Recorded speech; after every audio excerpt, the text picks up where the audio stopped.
What is going on, everyone? Welcome back to another video. We are here at the house. I got the Duramax behind me. It really did earn the name this week of the Dirty Max because this thing is gross as hell. It is no longer white. It is like brown. The tip got dirty, folks. This is sad right now. I need to clean the tip. I need to wash the truck. I got a busy weekend, had a busy week, and just been running around like crazy. Now, I know you guys liked the daily vlogs. I actually really enjoyed the daily vlogs. It was pretty fun for me. It was a lot of work, but it was fun. I was able to really push myself, and I feel like the videos were kind of better in a different sense. They weren't as cinematic, but they were better content. You guys were really like following along in my life, and I really did like doing that.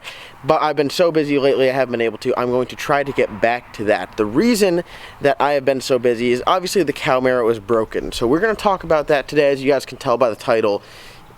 It's a little bit worse than we thought, but we think we're getting somewhere. So we're looking at the bed of the truck here, and there they are.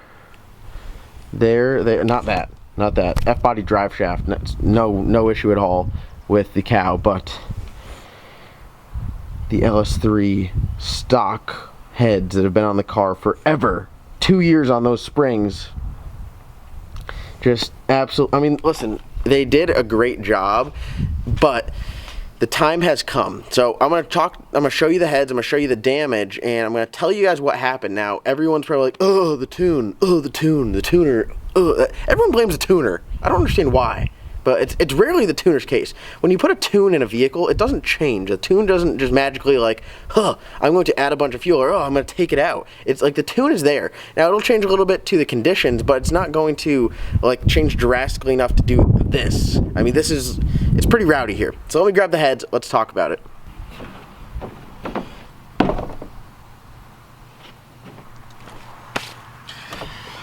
Alright, so I'll come down to this level here. This is a stock LS3 head, stock valves, no porting. All it has 660 springs with stainless steel retainers and all that fun stuff. Now, I'll show you guys up close and personal what happened. Now, the big thing is, it looks like some actual damage on that guy. That cylinder was pissed. Damn it. It's like worse when you look at it and you're like, you just discover more. So pretty much what had happened is let's start off by saying this. I had no log on it. I left my laptop at home, as you guys saw in that video. At this stage, very important to have, and very important to have logs to see what's going on in case this does happen. You kind of have some sort of trail to chase. At the track, it wasn't really acting right, and there was really nothing had changed. I just did an oil change on it. Probably a well overdue oil change, but that was all that I did, so you would not expect this to happen at all. The real issue was noticed when I went to change spark plugs. Now, as you guys can see, these are three new spark plugs. They were brutal. They took like 2 hours just to get in and out, to get the old plug out and the new plug in. At this point, it was so difficult, and this last one was awful, that I kind of was like, okay, there's a serious issue here. Something has gotten too hot, it's gotten warped, and it's just not a good situation. Plugs should be very easy to get in and then just tighten it down. They shouldn't be something where you're cranking on it. I mean, it was just not a good sign. So I'll show you guys the heads here, what we're talking about. For this one specifically, you can see right by the spark plug, yeah, that chewed up. So what has happened is it's gotten too hot and it started to melt stuff. That was the first stage of melting everything. Now, I know you guys are saying, like, dude, why would it just get hot and melt? Well, there's things that I monitor, as in like intake air temps and coolant temp, but you can't monitor the actual temperature of the cylinder, the combustion, the exhaust gas temps. Now, you can, but not in this application. Like Pro Mods, they monitor that. So if I'll pick this up and go to the next one, you will see that sucker looks pretty rowdy. There's material missing. It is just no bueno. We caught this at an early stage. Like I was saying, we can't monitor the exhaust gas temperatures. From looking at this, we could tell it's gotten way too hot. Now, there's a number of things that are going to cause that. One is too much timing. Timing's going to create heat. Heat's also horsepower. Timing's horsepower. So you can say, hey, the tune-up's too hot. Now, it's weird because I've had that tune-up in the car for like 2 months. That same tune-up, haven't touched it, has been in the car. The only thing I'll mess with is boost. Now, the tune-up's not going to change. It's not going to add more timing and all that. It will with ethanol content. So we checked the ethanol content. Ethanol content is the same. Before we took the heads off, I did a log on the street and a log in the parking lot on the two-step. So I had something to compare those to previous logs at the track. Now, it's definitely not ideal because a log on the street is a lot different than at the track. The environment's not as consistent. And I have to go really fast on the street, which is not cool. So what Jeff had discovered after looking at logs, he probably looked at these logs for like an hour, and he noticed that there was an issue going on with the time the injector was open. So pretty much it's going to dump less fuel into the cylinder. Now, fuel is actually used to cool down the cylinder, not only with the explosion and to give you horsepower, but you can use fuel to cool it down. So with that amount of timing, if it started to lean out like what it looks like, that's what it's going to do. Lean's going to create more heat, and it went after pretty much right where the cylinder, right where the plugs go in. That's like the first spot that it just attacked, and it went at that pretty hard. There's one piston that shows a little bit sign of some temperature on it, but everything on the bottom end as of now is okay. We're not going to know until we get a new set of heads on there and do a compression test. Where we're at right now, because I don't have a log at the track, didn't have anything, I don't have a wideband in the car, which I will put in. It showed that it leaned out. More than likely, it's something to either do with a Hob switch, which is going to control how my fuel pumps come on. I run a 4 triple pump system, meaning I have 3 fuel pumps. They come on progressively as load requires them. So the first fuel pump will be on, second fuel pump will come on when it's under boost, and when the second fuel pump's working really hard and I enter more boost, the third fuel pump will come on. If one of those are not working, one of those had an issue, a fuse went out, a fuse got shorted, and a pump's not coming on, that can cause it to go lean. Also, if a fuel pump itself is going out, E85 is a pretty harsh fuel for how good it is. It really takes a toll on parts. I mean, if you leave E85 in a tank for 2 months, it's going to eat up everything.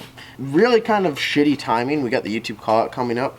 What I was able to do is I was able to contact the guys at LME. We work closely with them at RPM Motorsports. We use a lot of their ported cylinder heads, and I was really trying to find a aftermarket cast, so like an RHS, a Trick Flow, a PRC head that is going to have a little bit thicker deck, which is going to provide better clamping force. And I'd run a 6-bolt head on my 4-bolt block, and that would get me through. Now, I mean, you're looking at this stuff, and you're talking about $2,000 and $3,000 cylinder heads. So stock LS3 heads, they're good head. They're a really good flowing head. A lot of guys use them on other applications, but an aftermarket casting is just going to provide that clamping force that a turbo car or boosted car needs. So unfortunately, I was not able to get my hands on them. I'm in a time crunch. The guys from LME said they can get me ported LS3 cylinder head, so same cylinder head ported with upgraded valves. They can get that to me by Tuesday. Now, today is Friday when I'm filming this, so that's pretty quick. They're coming from Texas. So thank you to the guys at LME for getting me that so quick. Also, RPM Motorsports, obviously, Ryan and all the guys up there. Ryan provides me with the connections and everything to get parts when I need them quick under the gun like this. So what we're going to do is we're going to run the LME ported cylinder heads with the upgraded valves, put a 660 spring on it, and let it ride. I know you guys are saying, like, why wouldn't you upgrade? Well, time. I don't have time to upgrade. I can't get anything in time because not only do I need to get the heads in and put on the car, I also need to adjust the tune in it because it's going to flow differently now with the ported heads. And I still need to run tests on the vehicle to find out why it acted like it did. Just because it was lean doesn't really have me sold on why it's acting the way it does. I mean, it created double the amount of boost on the two-step than it normally did. Now, I know lean is power and all that, but yikes, double. I went from 6 to 12 pounds of boost on the two-step. That's a lot. Also, I know you guys are probably saying, well, what are you going to do for like everything else? Well, I run an LS9 gasket, and then I'm going to use ARP head bolts, the same ARP head bolts that I used to take that held these down. I'm going to put those back in the car. And I know you guys are like, dude, why aren't you using head studs? Well, I've had head bolts in the car. I've been running pretty good, about 23 pounds of boost. Very, very slight sign of it trying to lift ahead.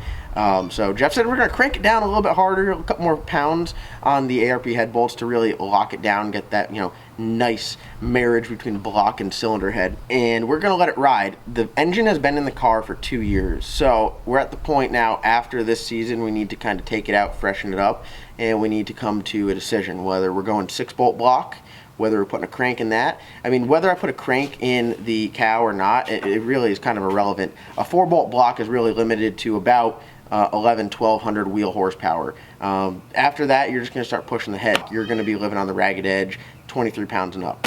And that's what I kind of do. I kind of live on the ragged edge. I have a bunch of good parts that really help me kind of use that. I'm on that stock crank because that stock crank will take it. I think I think it can go a little bit more, but I put an upgraded crank in there. I spend, you know, a couple $1,000s to get it machined, balanced, bring it up in cubic inch to a 416, and I can still only make really the same amount of horsepower. Now you can put a badass gasket on there that supposedly, you know, allow you to run 26 pounds of boost, which is like another 100 horsepower. So let's say you make 1300 wheel out of a 4-bolt block. That thing is going to be pissed. So really moving forward, if you want to make over 1200 horsepower, you need a 6-bolt block. They are expensive. RHS, LSX, and any, you know, really good aftermarket block, you'll be in there $10,000, $15,000, $20,000 if you do it right. Talking about some real deal money, some real deal parts right there. We have a fix. We think we know what's going on with the car. I want to thank Ryan. George actually stayed late because I need to get the cylinder heads off to see what was going on, so he showed me how to do it. I took the cylinder heads off, I'd say 90% myself, George 10%, but he walked me through it every step, and big shout to the guys that are doing this stuff all the time. I mean, this gives me a lot more respect for the guys. Not that I didn't have respect, but a lot more in my mind, you know, for the guys at RPM Motorsports that are putting heads in, taking them off all the time, and getting everything to look OEM. There's a ton of shit going on underneath the hood of a car. So it's pretty awesome to now kind of experience that a little bit more and more. Other than that, we plan to have the cow ready for the YouTube call out. So ride along tickets, first link in the description below. Be sure to get those. Other than that, I do want to thank you guys for watching. Like always, comment, like, subscribe. Check out my boys, RPM Motorsports and High PSI TV. Those guys are always taking care of me. My merchandise and key tags, second and third links below. First link below is the ride along. Hope to see you guys at the YouTube call out June 23rd. Galot Motorsports Park down here in North Carolina. Myself and the whole RPM crew are going to be out there. Thank you guys for watching. We'll see you next time.